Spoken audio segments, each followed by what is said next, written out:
(2000년) 전 중국에는 동한이라는 나라가 있었습니다. 동한 말기에는 크고 작은 전쟁과 싸움이 많아 백성들의 생활이 무척 어려웠습니다. 동한에는 화타라는 아이가 살고 있었는데 어느 해 화타의 마을에는 아주 위험한 전염병이 돌았습니다.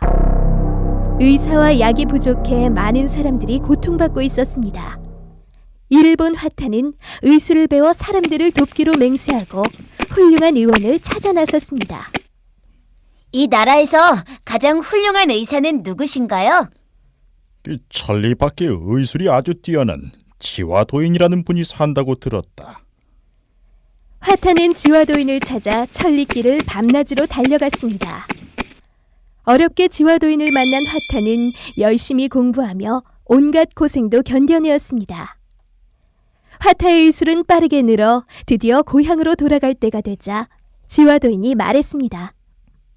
화타야, 약초는 어디에나 있지만 생명은 사람의 손에 달려있다. 또 사람마다 배울 점이 있으니 자신의 마음을 잘 다스려야 한다. 예, 스승님. 명심하겠습니다. 화타는 고향으로 돌아와 사람들을 치료하는 한편 의학 공부도 게을리하지 않았습니다. 화타의 의술은 날로 높아져 멀리까지 화타의 이름이 알려졌습니다. 그 사이 동한이 망하고 중국은 위촉오라는 세 나라로 나뉘었습니다. 그 가운데 위나라 왕인 조조는 중병에 걸려 여러 훌륭한 의사들에게 치료를 받았지만 전혀 나아지지 않았습니다. 그때 한 부하가 화타를 추천했습니다. 저희 고향에 화타라는 의사가 있는데 이 사람이 약을 처방해주면 병이 깨끗이 낫는다고 하옵니다. 그를 불러 조조 어른의 병을 살피게 하는 건 어떨까요? 그런가? 그럼 지금 당장 그 의사를 모셔와라. 조조의 부하는 고향으로 달려가 화타에게 대장의 말을 전했습니다. 화타는 그 이야기를 듣고는 급히 약상자를 들고 집을 나서 경성으로 향했습니다. 화타가 조조의 맥을 짚고 말했습니다. 승상님은 두풍병이란 병입니다. 이 병은 하루 이틀에 걸린 게 아니라 천천히 몸에 쌓인 것입니다. 몸이 필요해지면 발작합니다. 발작할 때는 머리가 깨질 듯이 아프죠? 하지만 너무 걱정하진 마십시오. 위중한 병은 아닙니다. 침을 놓고 약을 드시면 머리 아픈 것은 금방 나을 겁니다. 조조는 화타가 자신의 병을 알아보자 그 의술이 얼마나 뛰어난지 알아차렸습니다. 화타 말대로 조조는 금세 깨끗이 나았습니다. 조조는 화타를 옆에 두고 늘 자신을 돌보게 하고 싶었습니다. 자네 의술은 역시 뛰어나군. 자네가 궁의 의원이 돼주었으면 하네.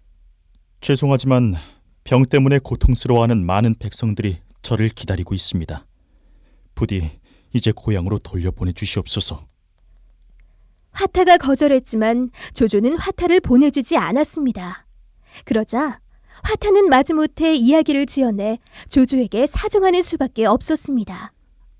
승상님, 실은 아내가 오랫동안 병으로 앓고 있어 돌아가 봐야 합니다. 허허, 어쩔 수 없군 그래. 그럼 일단 집에 다녀오게. 조조는 하는 수 없이 부하를 시켜 화타를 보내주었습니다. 하지만 화타를 집에까지 바래다준 부하는 화타의 부인이 건강하다는 걸 알곤 조조에게 돌아가 사실을 이야기했습니다. 조조는 매우 화가 났습니다. 화타가 떠난 지 보름 만에 조조의 병이 다시 발작하자 화타는 다시 왕궁으로 달려갔습니다. 조조는 마음 가득 의심을 품고 화타에게 물었습니다. 왜 지난번에 다 치료하지 않았나? 어째서 보름 만에 병이 다시 도졌는가? 승상님, 침과 약으로는 잠시 진통을 억제할 수 있을 뿐입니다. 병의 뿌리를 뽑지 않으면 약해질 때마다 다시 발작하게 됩니다. 그럼 병의 뿌리를 뽑으면 이 병을 고칠 수 있겠는가? 화타는 한참을 생각하고서 대답했습니다. 병의 뿌리를 고칠 방법이 있긴 합니다. 하지만 먼저 온몸을 마취한 후에 머리를 열고 풍을 꺼내야 합니다. 그럼 다시는 발작하지 않을 겁니다.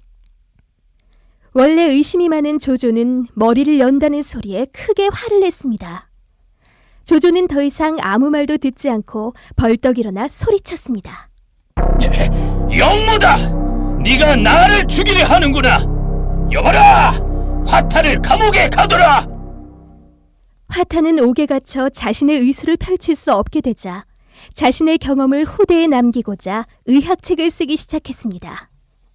1년 후 청랑서라는 책이 완성됐지만 화타는 병을 얻었고 날로 약해졌습니다.